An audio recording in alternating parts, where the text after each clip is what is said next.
So the first thing we're going to do is we can use our bigger brush for this for the most part. So you can set your smaller brush back into the mixing palette.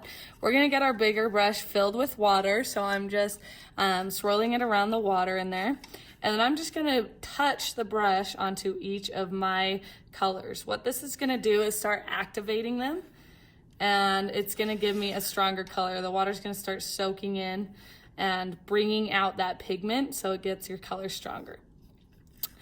Now what I'm going to do is decide which color I want to start mixing first, or painting first. So I'm going to paint my 2 red boxes here. Now when you paint, you do want to practice being neat and painting inside the lines for our assignment later. So now what I'm doing is I'm spinning my brush inside that red paint, and you'll want to do that if this is the first time using that red paint for the day.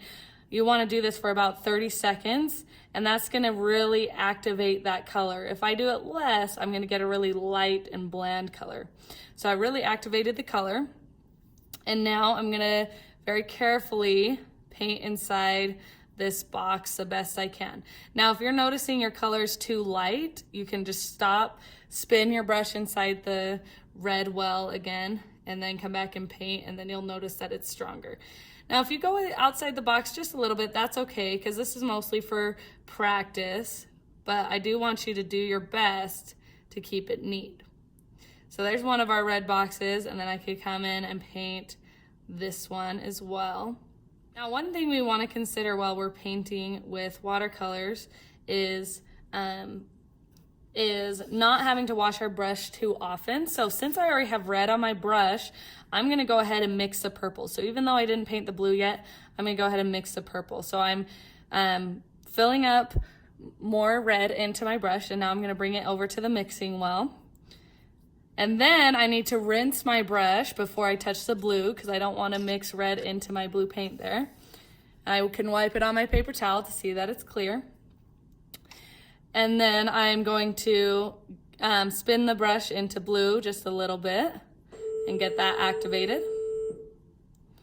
And now I can mix this up. Now that turned into more of a blue purple, so a little bit too much blue. So I'm gonna just rinse my brush, grab some more red, and add that till I get more of a middle purple. So just keep tweaking your color till it is right. So that's more of a purple, and now I'm gonna go ahead and paint that. And once that's done, I'm good. Now, what I'm going to do for the rest of the top, and I'll speed this up into a time lapse, is I'm going to finish painting all of these little boxes. And again, make sure you rinse your brush in between your colors so you don't accidentally get color that doesn't belong inside these wells, because remember, they're pretty expensive, so we want to treat them nicely. One thing that I forgot to mention is how that you need to pull your brush to get your paint to look smooth. And so you'll never push your brush like this, because if you do, the bristles can spread out and make it look messy. You always want to pull your brush, and that makes it look neater. Another thing is, if you notice your color is not looking like mine, like let me show you an example of when students don't have enough water, their paint can look like this. And you don't want to see that. You want stronger paint. So make sure you have just enough water in your brush so that it can really flow, but not too much that the color ends up being too light. So you have to practice getting that color balance, or that water balance. So there you go. We have red plus blue equals purple, red plus yellow equals orange, yellow plus blue equals green. And now when you're mixing colors, if you notice that you accidentally got a color into one of the colors that shouldn't be there, so I got a little bit of blue into my yellow, all I need to do is clean my brush really well and then wipe that inside that mixing well a few times. And what that's basically doing is just wiping out that unwanted color. So if you do that a few times, then you should be good to go, and then it'll be back to yellow. So awesome. Now I have a couple more places that I can paint orange, green, and purple down here that I forgot to mention earlier. So before I wipe out my orange and green that I mixed, I'm gonna use it down here in these boxes. So this down here is all about mixing complementary colors. So these are colors that are opposite each other on the color wheel. So that means they don't mix very well. They usually end up resulting in more brownish tones, brownish colors. So what we're going to do is we're going to practice mixing these. So while I have my blue and orange here, or my orange and green here, I'm going to add a little bit of blue to my orange and mix that. And then you see it makes like a gray.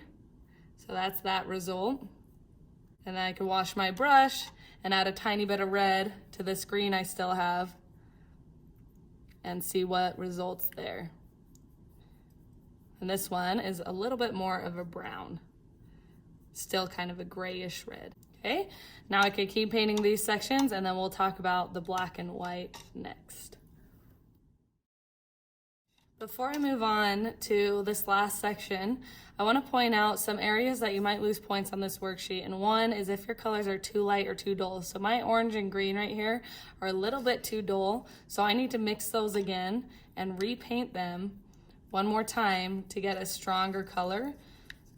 That way I can see the color better and it just results in better painting overall. Remember, you may not think it's that important just for this worksheet, but we practice what we preach, meaning we are going to end up doing this on our projects if we practice it. So we want to do what we want for our projects on our worksheet so that our projects turn out successful as well. So all I'm doing is quickly remixing that orange and green and painting another layer. It doesn't have to be a super strong layer, just one more layer is gonna make it a little bit better.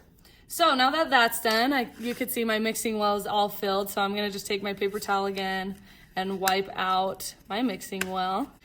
So what I need to do here is I want to use very little black because black is a very strong color. So I'm gonna start by grabbing red, bringing it over to the mixing well, and then like barely touching my brush into the black and adding that to the red. And you can see that was already too much black. Like I barely touched that black and it was too much.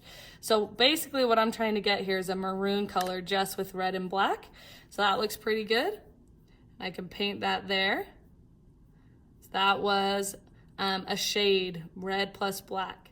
Now I'll do the same thing with navy blue.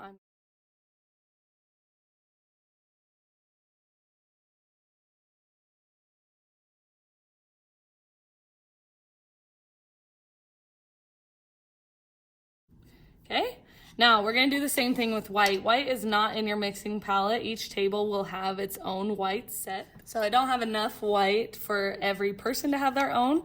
So this just stays at your table. So if you notice your white has other color in it, just like we talked about with the other colors, just kind of use a clean brush to wipe it out a few times till it gets back to white and then you're good to go.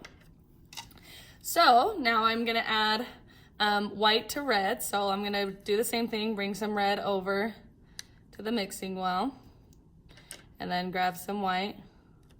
And then that gives me a pink. The next one is a sky blue. So grab some blue to the mixing well and then some white.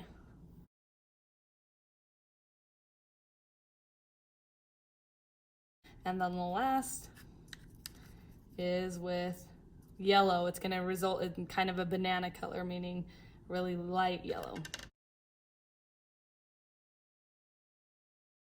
When you're done, you need to take a picture just like any others with your Chromebook and submit it to this assignment. It's called worksheet number 1, color mixing, primary plus primary.